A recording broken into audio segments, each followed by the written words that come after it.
You know, over the years that I've been so fortunate to be part of Functional Medicine Update, which is now 32 years, hard to believe, I've had the privilege of being there at the time when people are expressing opinions at such a level that you immediately hear a hush in the room. It's like, oh boy, they just shared something that is frame shifting, it's paradigm shifting. And such is the start of the 2014 Functional Medicine Update.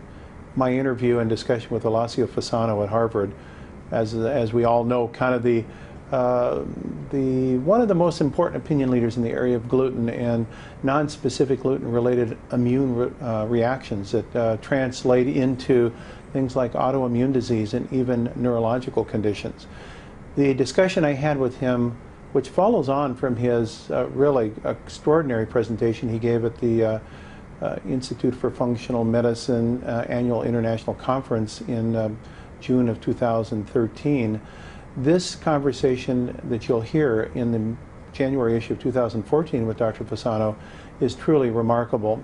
And then I'm so amazed that we were able to then take that as an extraordinary kernel of information and move it forward into February issue of 2014 with Dr. Gasparini, who happens to have been a classmate in medical school of Dr. Fasano in Italy.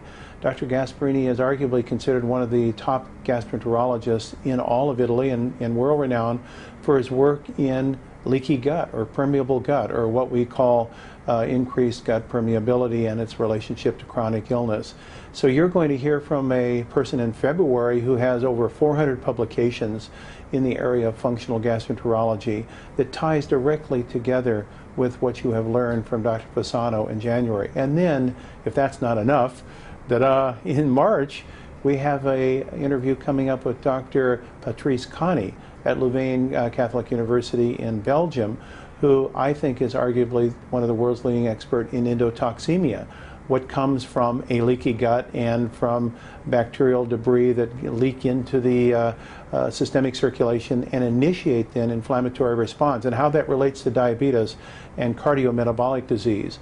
An up-and-coming investigator with over 100 publications in his own right, working with his colleague Nathalie Delzen at the Institute there at Louvain Catholic University. So what a 1-2-3 punch. It's a mini course in what I consider the cutting-edge 2014 issue of the gut as the center of the immune system and how it interconnects together with bacterial microbiome activity, how it connects here with gut mucosal integrity, with the activity of the gastrointestinal lymphoid tissue and inflammation, how systemic inflammation that derives out of the gut relates to this constellation of chronic illnesses, not just regional to the gut, but systemically, that has to do with dementia and arthritis and diabetes and cardiometabolic dysfunction associated with endothelial injury. All of these you're going to hear in the first 3 months of 2014 as this mini course in functional gastroenterology on Functional Medicine Update. What a treat.